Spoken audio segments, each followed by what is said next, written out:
y retomamos con las conversaciones respecto al trastorno espectro autista, el TEA, y lo queremos ver desde el punto de vista de la fonoaudiología. Para eso nos acompaña Camila Pamer para hablar respecto a esta temática. Camila, ¿cómo estás? Un gusto.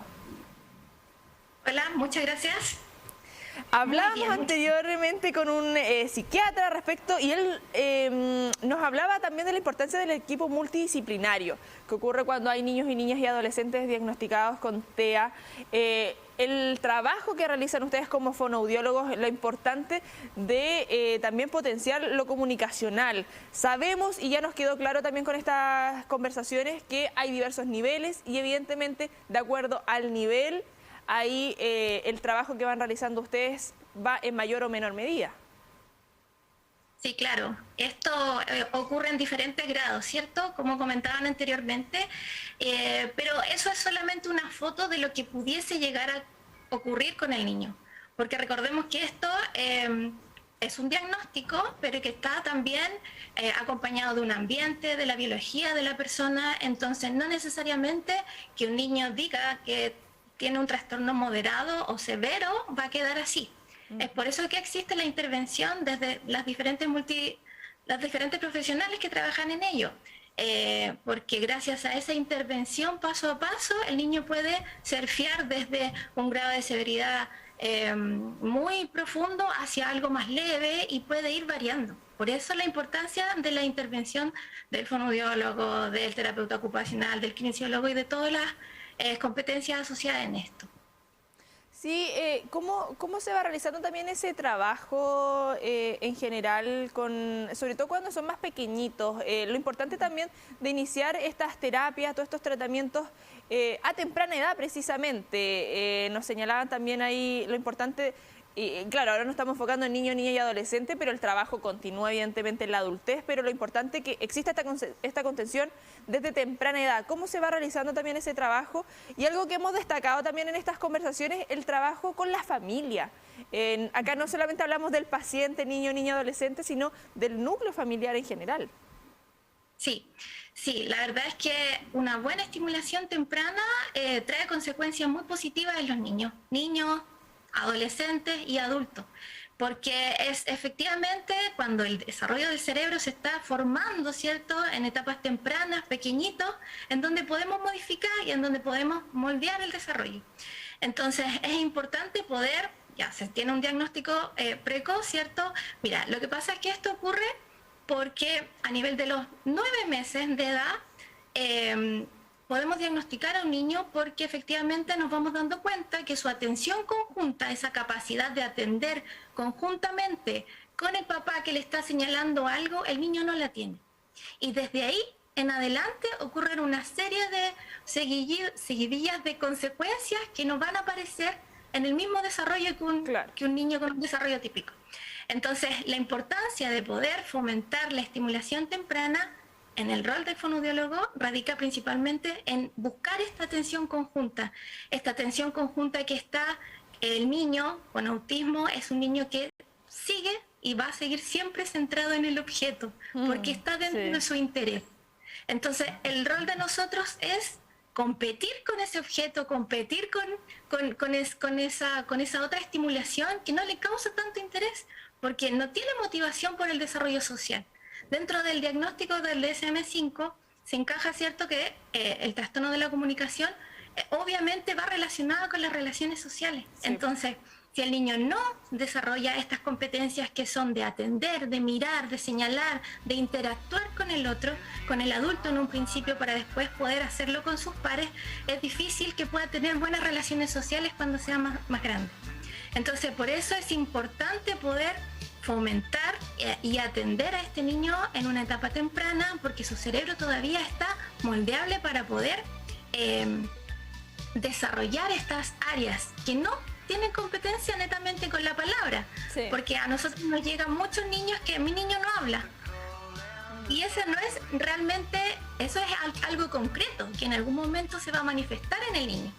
Pero no tiene que ver directamente con la palabra, sino con las áreas de la comunicación que cómo nos implican. expresamos no verbalmente muchas veces. Totalmente implica comprender los gestos, comprender el rostro, la emocionalidad que yo pongo.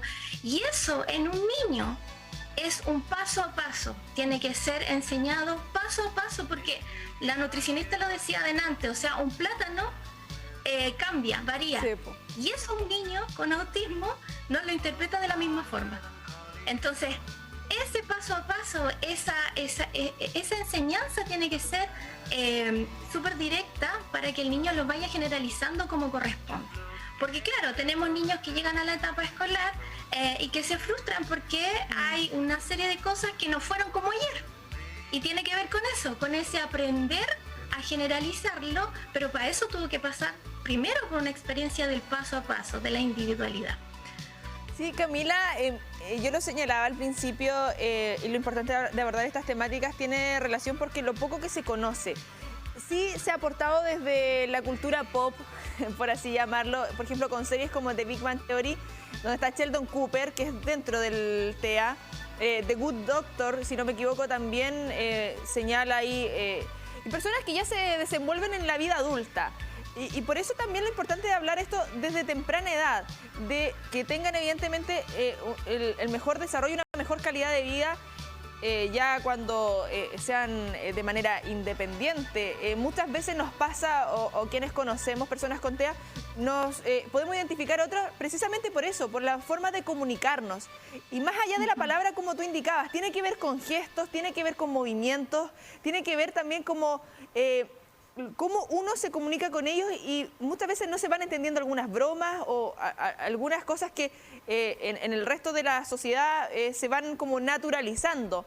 Entregarnos también algunas recomendaciones para quienes estamos desde la otra vereda, al momento de comunicarnos con alguien con TEA y en general, lo que significa también aportar nosotros desde, si no nos afecta, muchas veces hacemos oídos sordos, nos tapamos los ojos, pero es importante también entregar esas herramientas al resto de la comunidad que pueda aportar desde su vereda. Sí, mira, aquí voy a responder un poco la pregunta que tú me hiciste antes, ¿cuál es el rol de los papás? Sí. Acá, fundamental, claro, cuando tú te enfrentas con un diagnóstico así, obviamente los papás quedan bloqueados muchas veces. Muy bloqueados, claro. Es muy difícil ¿cómo sigo? ¿Cómo lo hago? Es que hay que hacerlo como tú le hablarías a un niño pequeño. Sí. Pero hay que hacerlo 1000 veces más, porque hay que competir con esta otra atención que el niño siempre va a buscar, que es el atender al área sensorial, al brillo, al objeto, etc.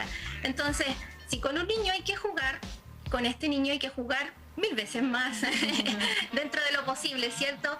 Hay que buscarlo, hay que buscar la mirada, hay que seguirlo en el juego cuando son pequeños, hay que estar en esta conversación que no tiene que ver con la palabra, sino con este ir y venir de informaciones que tienen que ver con el cuerpo, con la seña, con el captar mi interés. El adulto tiene que ser capaz de llamar la atención y captar el interés del niño, porque es ahí en donde él va descubriendo que la comunicación es importante, sí, y es una vía de interacción con el otro. Y eso ocurre en estimulación temprana. Cuando enfrentamos a niños que ya tienen un lenguaje, que han logrado desarrollarse, ¿cierto? Y se encuentran con estas dificultades que tienen más bien que ver con el ámbito literal, efectivamente aquí hay que tener cuidado, porque nosotros vivimos en Chile y nosotros tenemos un lenguaje que efectivamente siempre nos tiende a ir a la broma, al chiste, al dicho popular. Sí. Y en ese sentido hay que tener cuidado, porque cuando nos enfrentamos con un niño con esta condición, tenemos que explicarle primero qué significa para que no se sienta mal.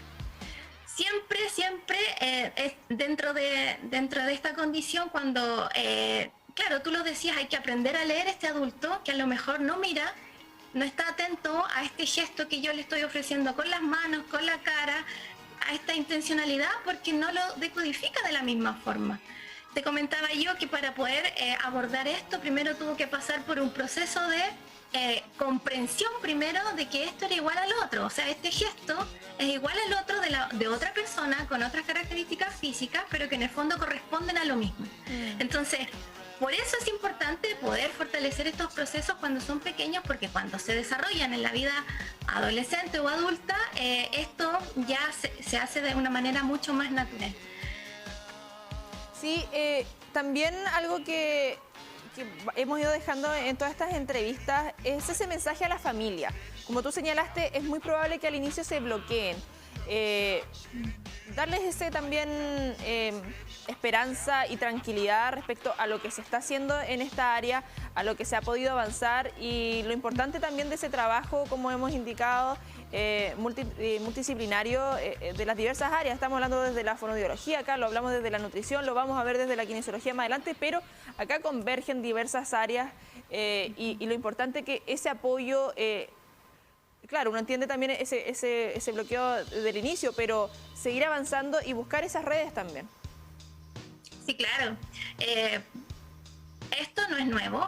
Ahora está a Vox Populi, porque ahora estamos a punto, ¿cierto?, de tener una aprobación en el Senado y que objetivamente va a cambiar muchas cosas desde el punto de vista de cómo se pudiese intervenir. Hay agrupaciones en nuestra región, por ejemplo, está GANAT, por ejemplo, hace mucho tiempo empezó con esta agrupación, ¿cierto?, de padres y madres que se reunieron para poder vincularse y trabajar en función de esto, porque como decía nuestra colega anterior, o sea, esto es motivación personal. Yo trabajo en una escuela en donde me enfrento diariamente a diferentes tipos de niños, pero para poder trabajar de manera específica hay que saber. Y en ese sentido nos faltan leyes que puedan promulgar que esto se haga. O sea, esto es una intervención que tiene que ser sostenida en el tiempo, que tiene que ser permanente en el tiempo, que tiene que ser primero vinculándose con el niño hasta poder encontrar el ajuste para poder enseñarle todas estas habilidades que estamos traspasando. Hoy en día, por ejemplo, la escuela es la que se está haciendo cargo de esta manera. Permanente, sistemática. Sí. Los niños son los que van a clases de 8 a 4 de la tarde, o a lo mejor tienen ajustes de jornadas, pero es la escuela quien se hace cargo de esto. Y para eso hay que estar en esta línea de buscar estas estrategias que sean realmente efectivas. Porque mira, esto viene a dar un poco en el clavo con cómo a mí me afecta como adulto esto que no lo veo, sí, que me dicen que es así, pero si yo me lo pongo a comparar con otro niño que a lo mejor tiene, no sé, una dificultad física, a él se le nota, yo con él empatizo, pero este niño a lo mejor pasa por ser malcriado, pasa por ser irrespetuoso. Claro, y eso es así, porque vivimos en una sociedad en donde recién esto está apareciendo así, con un diagnóstico. Y bueno, lo primero es esto que han hecho estos papás hace mucho rato, que hoy está plasmándose en el Senado, ¿cierto?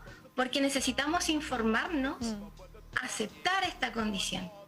Harta información en la televisión ha salido sobre lo que es, pero otra cosa es con guitarra, ¿no? Otra cosa es vivirlo, otra cosa es acompañar a este niño en la escuela que se descompensa, otra cosa es sostenerlo diariamente, las mamás, los papás que arduamente buscan una alternativa, buscan una agrupación, buscan un terapeuta que sí les guste, otro terapeuta que esté a la mano en términos de lucas, en términos de tiempo, en términos de que pueda ir a la casa. Entonces necesitamos una red que nos acompañe, porque esto va dentro del desarrollo vital del ser humano. O sea, hoy día el niño pequeño a lo mejor necesita fonoaudiólogo, después va a necesitar psicólogo, después va a necesitar terapeuta ocupacional para sí, acompañarlo en el proceso de habilitación laboral. Entonces necesitamos hacernos responsables también de cómo acompañamos a este proceso, cómo acompañamos a esta condición, porque no es fácil. Yo creo que uno le pregunta a cada mamá tiene una vivencia súper distinta y súper asimétrica, porque un niño a lo mejor puede correr muy bien, pero no habla. Otro niño habla, pero no puede ajustarse a las demandas de la escuela. Entonces son necesidades muy diversas, porque se mueven en un ambiente muy distinto, son biológicamente muy distintos, y nosotros como adultos tenemos que aprender a mirarnos primero y desde ahí vincular cuáles son las habilidades en donde podemos ir perfilando a ese niño y podemos ir educando a ese niño para que en el fondo se mueva y participe activamente en un mundo funcionalmente hablando. Sí, Camila, y sobre todo con la prevalencia que hay en nuestro país, 1 de cada 51 niños es diagnosticado con TEA. Por lo mismo quisimos dedicar este lunes especial de salud a esta temática. Agradecerte que nos hayas podido acompañar y que tengas un excelente día. Muchas gracias.